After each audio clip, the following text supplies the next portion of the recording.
नमस्कार। आज हम बात करने वाले हैं हमारी बदलती पृथ्वी के बारे में। चलिए इस सवाल से शुरू करते हैं। हम जिस जमीन पर चलते फिरते हैं वो कितनी ठोस लगती है ना? पर क्या ये सच में उतनी ही ठोस है जितनी दिखती है? आज हम इसी सोच को थोड़ा कुरेदेंगे और एक नई खोज पर निकलेंगे। जो हम महसूस करते हैं और जो हकीकत है, उसमें कभी-कभी जमीन आसमान का फर्क होता है। ये तस्वीर देखिए। ये 2001 में गुजरात के भुज में आए भूकंप के बाद की है। ये एक ही पल में हमें याद दिला देती है कि हमारी पृथ्वी की ताकत कितनी जबरदस्त हो सकती है और ये कि सतह के नीचे हमेशा कुछ न कुछ चलता रहता है। तो इन ताकतों को हम समझेंगे कैसे? आज का हमारा सफर कुछ ऐसा रहेगा। पहले देखेंगे कि हमारा ग्रह इतना बेचैन क्यों है, फिर बात करेंगे अंदर और बाहर से काम करने वाले बलों की, और आखिर में देखेंगे कि पानी, हवा और बर्फ हमारी दुनिया को कैसे बदलते हैं। तो चलिए शुरू करते हैं पहले हिस्से से। असल में हमारे ग्रह की जो सतह है ना, वो एक पूरा टुकड़ा नहीं है, बल्कि कई टुकड़ों से बनी है जो लगातार हिल रहे हैं। यही है हमारी पृथ्वी की बेचैनी का असली कारण। इन्हीं टुकड़ों को कहते हैं स्थलमंडलीय प्लेटें। आप इन्हें पजल के बहुत बड़े बड़े टुकड़ों की तरह सोच सकते हैं, जिन पर हमारे सारे महाद्वीप और महासागर टिके हुए हैं। और सबसे कमाल की बात क्या है? ये विशाल प्लेटें चलती हैं, हाँ, लेकिन बहुत ही धीरे धीरे, हर साल सिर्फ कुछ मिलीमीटर, मतलब हमारे नाखून जितनी तेजी से बढ़ते हैं ना, उससे भी कम। पर सोचिए, लाखों सालों में यही धीमी रफ्तार महाद्वीपों को कहाँ से कहाँ पहुंचा देती है। लेकिन सवाल ये है कि ये प्लेटें चलती ही क्यों हैं? इसका जवाब छिपा है पृथ्वी के बहुत अंदर। देखिए, इस प्रयोग से ये समझना आसान हो जाता है। जैसे गर्म पानी ऊपर उठता है और ठंडा नीचे जाता है, ठीक वैसे ही पृथ्वी के अंदर पिघला हुआ मैग्मा एक गोल गोल चक्कर में घूमता रहता है और यही बहाव अपने ऊपर की प्लेटों को धकेलता है। तो इन सारी हलचलों को हम दो तरह के बलों में बांट सकते हैं। एक है अंतर्जनित बल, यानी जो पृथ्वी के अंदर से काम करते हैं, और दूसरे हैं बहिर्जनित बल, जो सतह पर काम करते हैं। ये दोनों ही मिलकर हमारी पृथ्वी को लगातार एक नया रूप देते रहते हैं।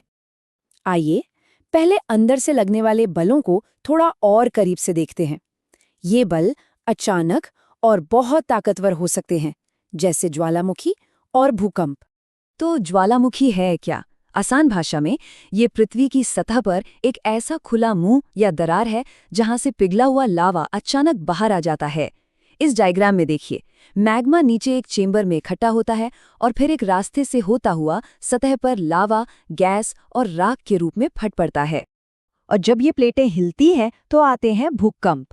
होता क्या है कि प्लेटों की हलचल से कंपन पैदा होता है। जहां से ये कंपन शुरू होता है उसे कहते हैं उद्गम केंद्र या फोकस, और ठीक इसके ऊपर जमीन की सतह पर जो जगह होती है वो कहलाती है अधिकेंद्र या एपिसेंटर। सबसे ज्यादा तबाही यही महसूस होती है। भूकंप की ताकत को रिक्टर स्केल पर नापते हैं। अगर इसकी तीव्रता 7.0 है तो उसे एक बहुत ही बड़ा और विनाशकारी भूकंप माना जाता है। क्योंकि भूकंप के बारे में पहले से पता नहीं लगाया जा सकता, इसलिए तैयारी ही सबसे बड़ा बचाव है। कुछ जरूरी बातें याद रखने वाली हैं। भूकंप आने पर किसी मजबूत मेज या काउंटर के नीचे छिपना सबसे अच्छा है। और हाँ, आग वाली जगहों, खिड़कियों और शीशे जैसी चीजों से दूर रहना बहुत जरूरी है। चलिए अब उन बलों की बात करते हैं जो सतह पर काम करते हैं।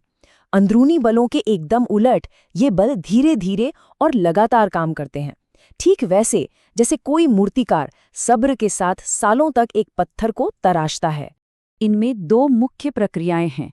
पहली है अपक्षय, यानी चट्टानों का अपनी ही जगह पर टूट फूट जाना, और दूसरी है अपर्दन, जिसमें टूटे हुए टुकड़ों को पानी, हवा या बर्फ जैसी ताकतें एक जगह से दूसरी जगह ले जाती हैं। अपर्दन करने वालों में सबसे ताकतवर है पानी। चाहे वो नदियों के रूप में बह रहा हो या समुद्र की लहरों के रूप में, पानी लगातार जमीन का नक्शा बदलता रहता है। नियाग्रा फॉल्स की ये तस्वीर देखिए। जब कोई नदी किसी खड़ी चट्टान से नीचे गिरती है ना, तो एक झरना यानी वाटरफॉल बनता है। पानी की ये जबरदस्त ताकत नीचे की चट्टानों को धीरे धीरे काटती रहती है। नदियां सिर्फ काट-छाट ही नहीं करती, बल्कि बहुत दिलचस्प आकृतियां भी बनाती हैं। जब नदी मैदानी इलाकों में बहती है तो वो बड़े बड़े मोड़ लेती है, जिन्हें विसर्प कहते हैं। समय के साथ नदी इन मोड़ों को छोड़कर एक सीधा रास्ता बना लेती है, और जो पुराना मोड़ पीछे छूट जाता है वो एक झील बन जाता है, जिसे जाप झील कहते हैं। समुद्र के किनारे भी पानी की कारीगरी देखने लायक होती है।